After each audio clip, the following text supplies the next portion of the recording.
My name is Angela Cox and I am the Mindset Mentor.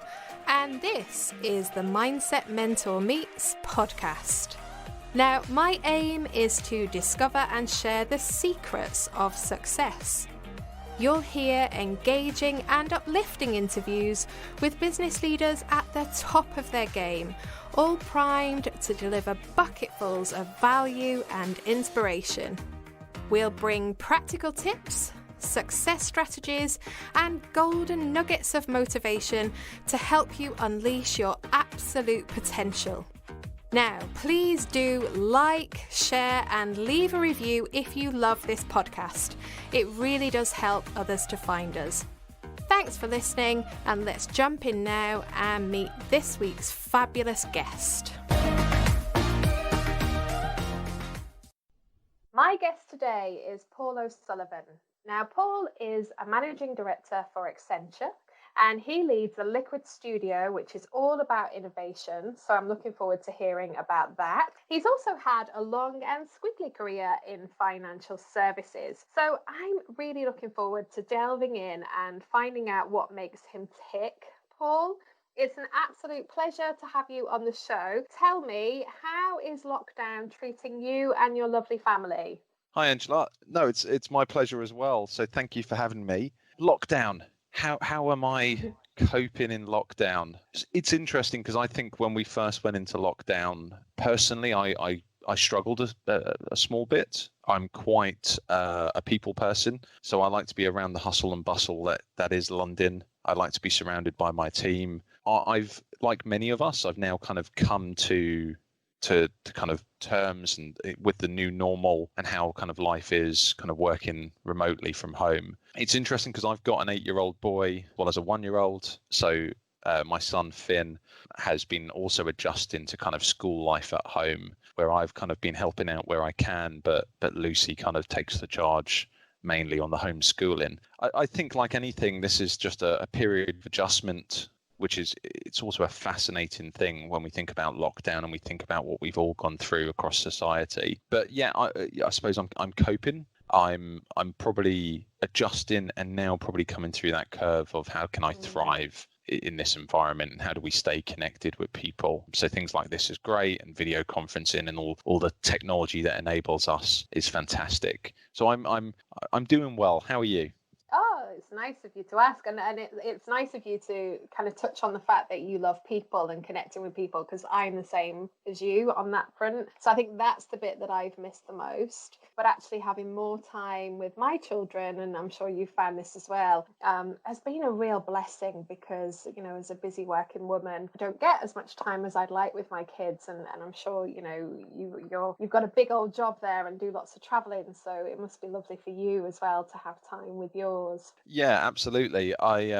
It's interesting because Lucy, my wife, often says to me, "Oh, when things get back to normal, you're not going to go straight back 5 days a week, are you?" And of course, I'm kind of going, "Well, no, hopefully not. We can ease it in." I have to say, I don't miss.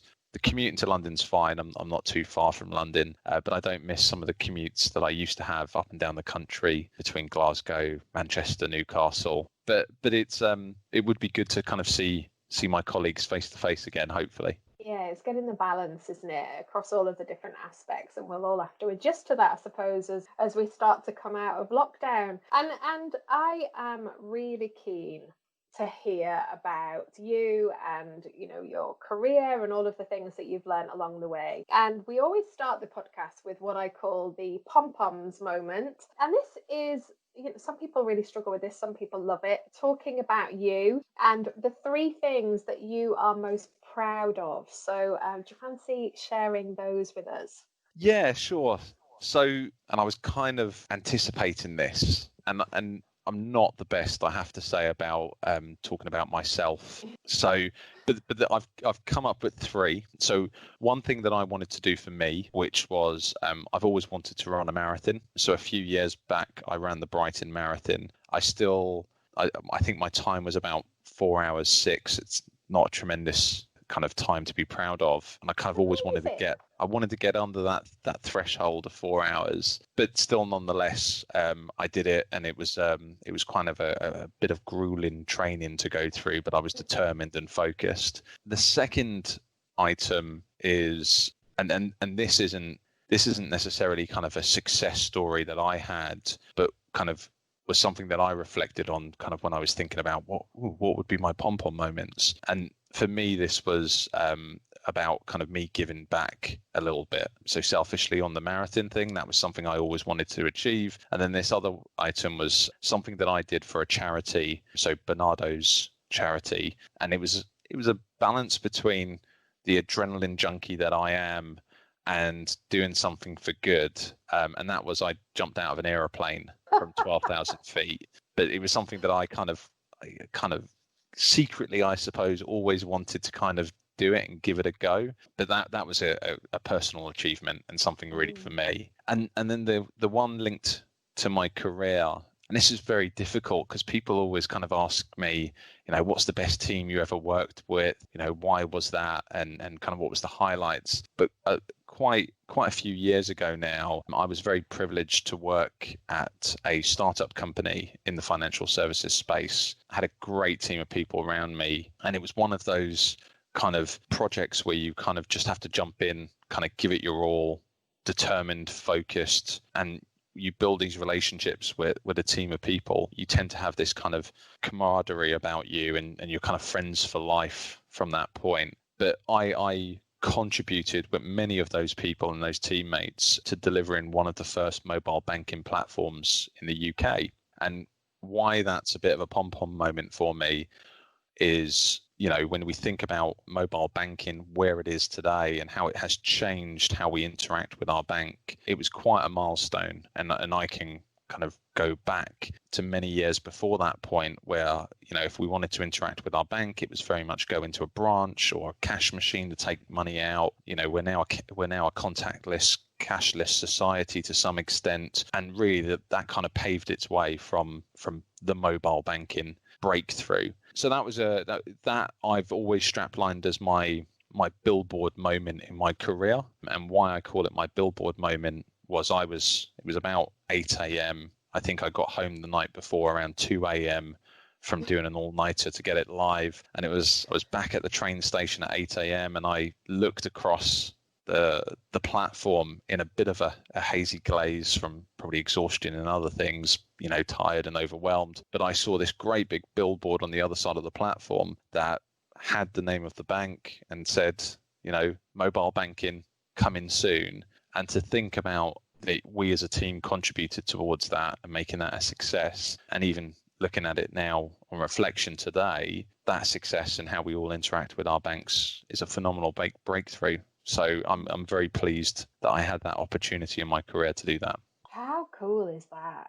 I'm going to come back to that in a second. I just want to pick up the point that you made around doing the marathon selfishly and it being about you being able to achieve something that you'd always wanted. And I think there's another side to marathon running when you commit to doing something like that, and the self-discipline that it takes is actually hugely inspiring for other people to watch. And I think, certainly when I've been speaking to people about this sort of thing, the impact that it has on people around you without you perhaps even knowing it is huge. So I'm sure that in doing that, you helped lots of people too. But I guess to your third pom-pom moment, this idea of doing something that hasn't been done before, there must have been an enormous amount of fear attached to that because there isn't a blueprint for how to do it. You can't go and follow another company that has already implemented something like that. And I guess it plays into the work that you do now at Accenture and helping people and businesses to drive innovation. So I'm interested to know how you approach that and how you overcome some of those fears. Yeah, no, I suppose it's interesting because I think throughout my career I've always kind of, you're conflicted in your own self because there's a bit of you that says, well, I've got nothing to lose. And there's another bit of you that says, you kind of have that imposter syndrome of, have I really got to where I am? And actually, have I got a lot to lose? But actually, I kind of learnt my trade, so to speak, through a lot of really small experiments. I continuously pushed myself and learnt new things and evolved myself. And I think actually when we think about kind of the fear factor, once you overcome the fear of failure, it kind of paves the way and you start having a very different perspective on what you do and why you're doing it. And it's very much exactly the same kind of what I do today in my current job, especially around kind of innovation. When we look at the amount of innovation that we've all seen more recently due to the pandemic and how that's accelerated innovation within kind of clients, organizations, etc., we would never have thought we would have achieved the things we have now in a matter of weeks that would normally and typically take months, if not years. And I think there's something here around kind of, that level of uncertainty makes you look at how do you break this down into smaller pieces? How do you take potentially smaller bets and have real tangible kind of value analysis? How do I measure the value of what I've just done on a small scale? And actually, if it's not moving in the right direction, then we stop and we pivot and we do something different. And I think applying that type of principle to you and your career is also kind of very useful. And I think about my career, and I think throughout I've always been overly cautious of myself, how I'm perceived, how I execute. And I think the reality to some of this is we need to, as long as we are ethically standing by our principles and we're doing the right thing, whether that's for our clients, our family, our friends, or our own well-being, then it should be widely accepted, and we carry on and we move forward. If I make mistakes, which my wife will tell me I do, we just need to obviously learn and adapt. And I think I've always kind of applied that in my career around having a continuous improvement mindset, and that's me and my own self-reflection as opposed to kind of my team and my organization. It's nice to hear you talking about experimenting, and my view of it is that experimentation is actually the key to being able to get cool with failure. Because if you look at it as an experiment that can have an outcome, and whatever the outcome is, it is, then there isn't that right or wrong element that we can get so wedded to, and then therefore feel like we've failed or we've passed. So it's nice to hear you talking about that. And you've just mentioned mistakes. So I guess that leads into the next area to explore, which is when have things not gone your way, and what have you learned as a result of that has shaped you in moving forward? Yeah, that's a great question, because anybody who says I had a very clear career and I was successful the whole way throughout will be telling fibs. Absolutely. I remember starting my career. I'd just come out of college. I'd done my CCNA, was certified network engineer in Cisco, and I went into a lab to configure mobile devices, and I kind of really thrived. It was technical. It was all the things that I wanted to do when I was growing up, to kind of be hands-on, be on the forefront of technology, and I absolutely loved it. And I kind of did my first, I would say, job where I was kind of establishing my career for about 4 years, and then gradually moved into kind of project management and delivery based roles. And within this organization for 4 years, I was quite fortunate. So I had, again, fantastic people around me. I had a mentor at the time who was phenomenal, and she offered me a lot of coaching. And when I found myself kind of faced with a challenge, it was traditional delivery, Prince 2 type structure, and I wanted to move us to agile and kind of look at kind of incremental benefits and how we unlock that and add value. I was faced with a tremendous amount of resistance across the organization. My mentor at the time said to me, "So what are you going to do, Paul? Are you just going to give up? Are you going to walk away? Because remember this, if you give up now, this will pave the way for what you do throughout your career. You will continuously give up. You will allow people to continuously tell you, no, we're not doing that, even if you strongly believe it's the right thing to do for the organization." So with that, I kind of built my career around making very kind of calculated decisions on, what am I going to do? Why am I doing it? And kind of pursuing the option. Is it good for me? Is it good for the organization, etc.? And I think that was some fantastic advice very early on that I got. And then following that, like when many people come to a kind of crossroads, you look for your next challenge. And with that, I found myself kind of moving into a new organization, a very early startup. And it was interesting because at this crossroads, I picked to go to this organization for probably the wrong decisions in my career. So I moved there for monetary gain ultimately, and salary is important to people, but I think there's lots of other values that should be important to people, and I learned that the hard way. In this particular situation, I went to join this organization. Yes, I got paid handsomely for it, and my salary at the time went up by £10,000, and it was great.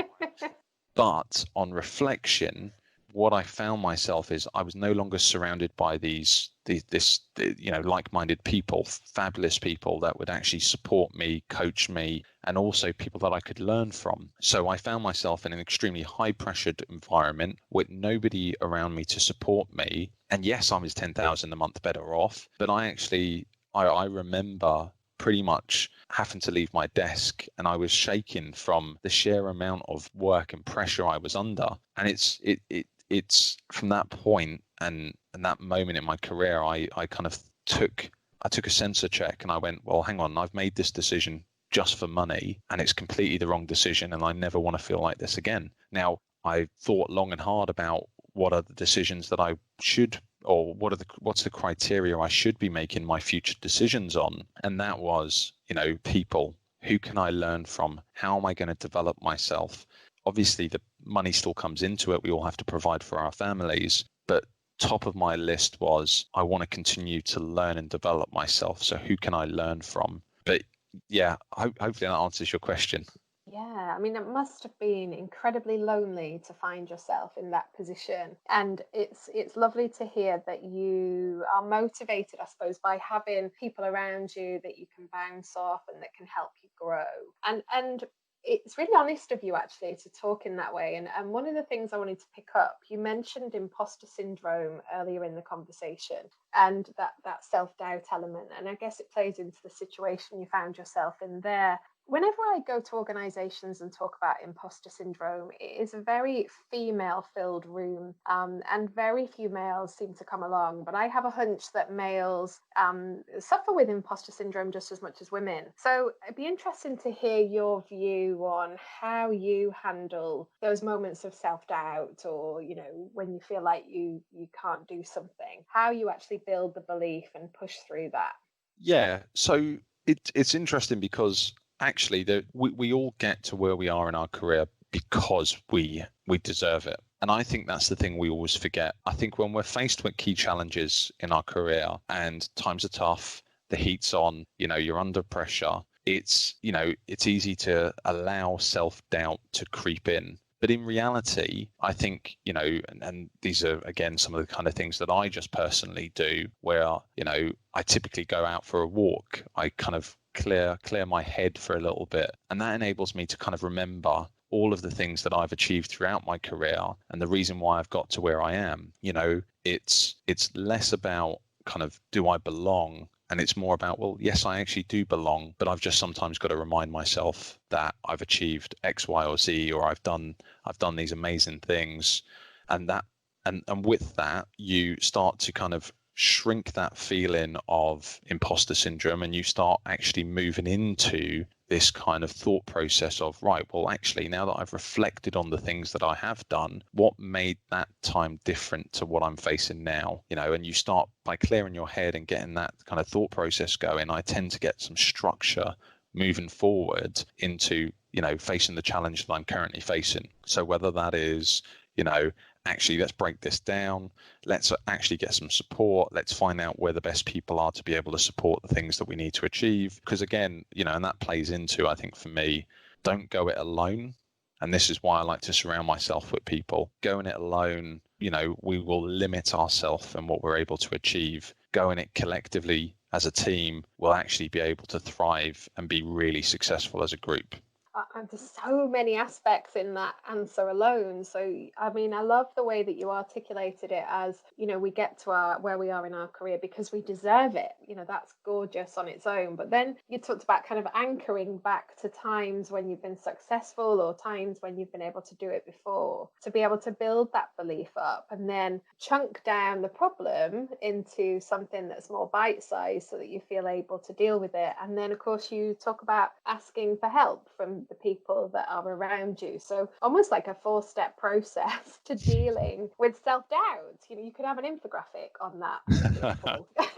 And I told you earlier on in our conversation that I had a boss once called Paul O'Sullivan, and he very kindly gave me feedback one day about needing to be more patient, and it's feedback that I hear most of the time, I'll be honest. So I'm keen to understand what's the feedback that you've had along the way that has driven you to perhaps make a change or, see things differently. Yeah, it's interesting because I think if I reflect on some of the feedback I've had, and it's a bit mixed in the sense of, yes, I've experienced the be a bit patient, and I think that's sometimes because I get quite frustrated because I can see the tremendous benefit in us doing something or helping in a particular way, and sometimes you've got to appreciate that you've got to take other people on that journey of discovery, and you've got to help them realize the value and the benefit of what you're trying to explain. So patience, one I can definitely relate to. There's also, for me, and I suppose we all have our own individual styles. So my style is very much, let's grab a coffee and we'll talk through it. Very people and human centric. Now, interestingly, I've had feedback around, you need to be a bit more assertive. You need to be a bit more, not necessarily driven, because I think I am driven towards kind of the value and the outcome, but kind of assertive in your style. And it's an interesting one because that sometimes conflicts me, because I think we have to give, I do give people kind of the benefit of the doubt. And there's a fine line between establishing kind of who needs extra kind of care and attention and who actually just needs some direction kind of, and that assertiveness of, look, we just need to get going, let's crack on. So it's for me, kind of the feedback has been orientated around two things. So one is the patience and one is kind of be a bit more assertive. So I'm not the only one then that needs to be more patient. This is good news. You're not alone. I'm loving that. And you've talked a lot about other people and using other people as sounding boards and asking for help and leading people, of course. So what are the things that you look for in others such that it bolsters your own strengths and perhaps fills in some of the things that you're not so good at? Yeah, and so that's an amazing question, because I think this is sometimes a mistake that I often see people make, especially as they're kind of working through their leadership style and their approach. When I was very early on in my career, I liked to surround myself with people that I could relate to.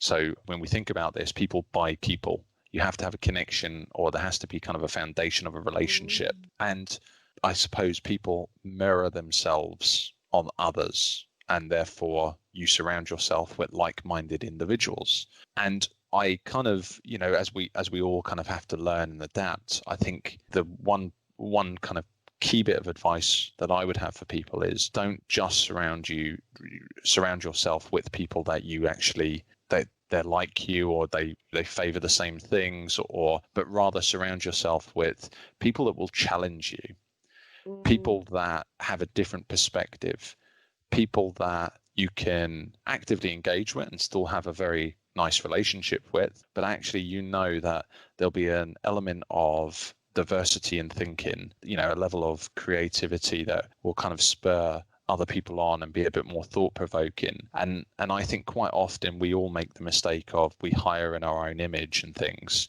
And I don't think that then creates an environment where we get the best out of each other, because we'll actually all come up with the same similar thoughts. And there's things that we do in the studio which are orientated around kind of what we call divergent and convergent thinking, where we brainstorm ideas and suggestions and we kind of break out on that. So we'll do that in isolation. And then when we bring it back together, we have a conversation about that. And of course, if you're all the same type of individuals, you'll all come up with the same type of results.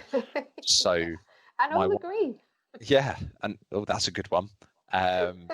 So my bit of advice on this is look for diversity and surround yourself with diversity. Yeah, and it's great advice. It's incredibly hard for people, I find, who have to be right. So lots of people are walking around with a belief system that if they make a mistake or they get it wrong, it's the end of the world. And what I find is those people who tend to hire in their own image, because then they're generally always right and always agreed with, so it's more comfortable. But what you're saying is actually become uncomfortable and you'll grow as a result. So that's really great advice. And let's talk about vulnerability, because that's kind of, a word that is doing the rounds as much as imposter syndrome is. And I'm always keen to get a male take on vulnerability and what that means for you.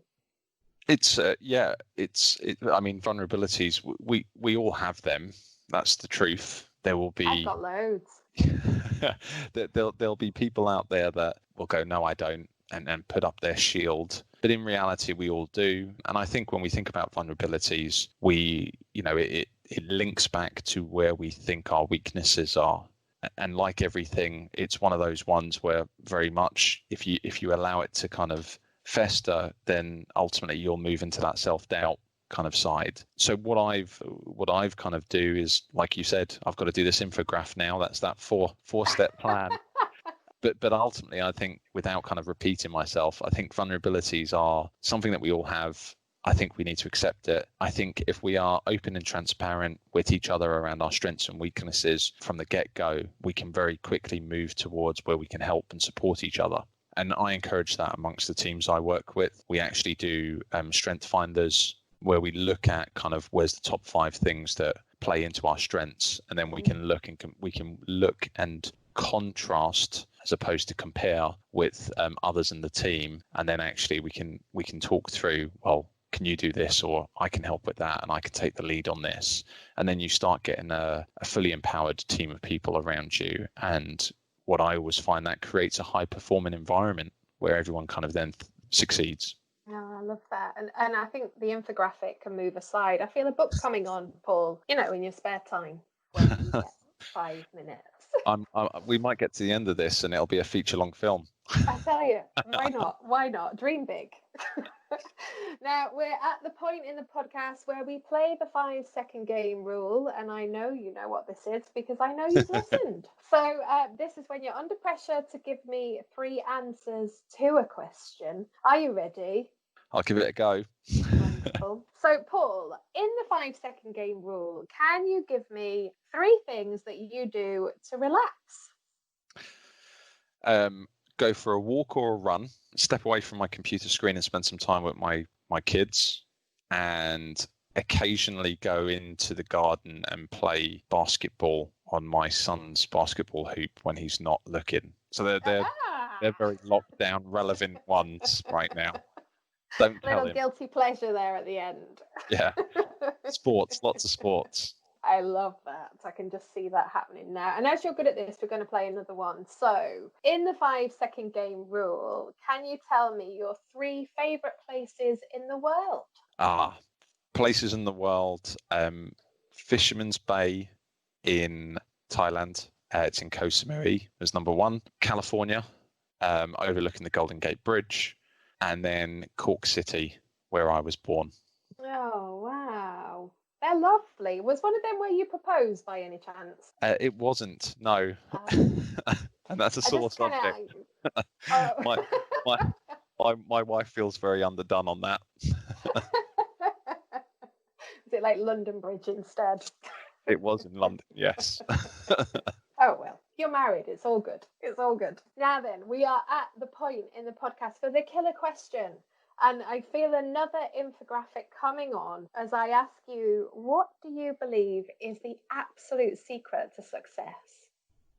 I think there's kind of not one thing. For me, this is about confidence in yourself, determination to succeed, and being open and honest with others. I think those are, for me, the three types of qualities. So, being confident, stamp out that self-doubt, determinated, being committed to what you're doing and give it your all, and then transparency and openness with others so that actually you can play to your strengths and seek out support where you need it. Beautiful. And I particularly love the determined one in the middle, because that plays back to the mentor that you had suggesting that you should never give up. And that's determination in a nutshell. So yeah, I'm loving those. And I could speak to you for another 40 minutes, to be honest. I can't believe that we're at the end already, because there's just so much in what you say, and the way that you're able to put it across in a way that represents a process, so it's really easy for people to pick up and think about how they might want to do things differently. So thank you very much for sharing and for being part of the podcast. I hope you've enjoyed it. I've loved it. Thank you. It's been great. It's been an absolute pleasure. So enjoy the rest of your day, and I'll speak to you soon. Thanks, Angela. Have a good day. I do hope that you enjoyed listening to the Mindset Mentor Meets podcast. If you did, be sure to check out the show notes to access all of those important links. For more about me, visit my website at www.angela-cox.co.uk. Now, I'd really love it if you could subscribe to our channel so that you never miss an episode, and do leave us a 5-star review because it really helps us to get noticed. Bye for now. I do hope that you'll tune in next week, and take good care.